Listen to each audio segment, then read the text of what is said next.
Supreme ઇન્ડસ્ટ્રીઝની વાત કરવા માંગીશ રવિ તમારી સાથે કે સુપ્રીમ ઇન્ડસ્ટ્રી ઉપર આપણે જેફરીઝ તરફથી બાયના રેટિંગ આપવામાં આવે છે અને જે ઓલમોસ્ટ 5 થી 7% ઉપરના તેઓ 6700ના લક્ષ્યાંક આપે છે અને જે એપ્રિલથી મે સુધીનું જે એમનું જે ઓવરઓલ જે અપડેટ આવી છે એમાં કુલ 22%નો એમનો વોલ્યુમમાં વધારો થયો છે અને જેફરીઝનું માનવું એવું છે કે જે કંપનીનું જે હાઉસિંગ કેપેક્સ અને એગ્રીકલ્ચર સેગમેન્ટમાં સારું એવું પરફોર્મ કર્યું છે અને આવનારા 2024 થી 27 સુધીમાં તેમનો જે EPS છે અર્નિંગ પર છે જે 25% CAGR થી ગ્રોથ કરે તેવું તેઓ અહીંયાથી અપેક્ષા પણ ધરાવી રહ્યા છે અને જેના કારણે આજે આપણને શેરમાં શરૂઆતી કારોબારમાં તેજી જોવા મળી હતી ઓલમોસ્ટ 2 થી 3%ની પરંતુ જેમ માર્કેટમાં નફા વસૂલી આવી તો એમાં પણ આપણને એક વેચવાલી જોવા મળી છે પરંતુ સુપ્રીમ ઇન્ડસ્ટ્રીને તમે કઈ રીતે જોઈ રહ્યા છો તમને લાગી રહ્યું છે કે અહીંયાથી અપસાઇડ આપણને જોવા મળી શકે રવિ?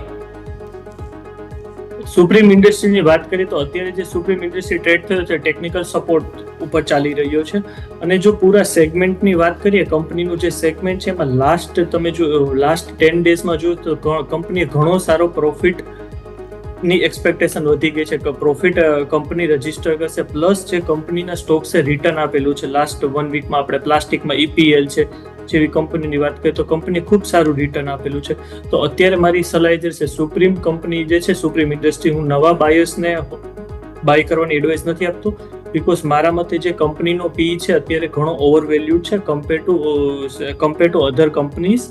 તો અત્યારે જેની પાસે છે તેને હોલ્ડ કરવાની જરૂર છે બટ નવી એન્ટ્રી અત્યારે કરવાની જરૂર નથી એની સામે ઘણી કંપનીઓ સારું પરફોર્મ કરી રહી છે પ્લાસ્ટિક સેક્ટરમાં તો મારી એડવાઇસ એ રહેશે.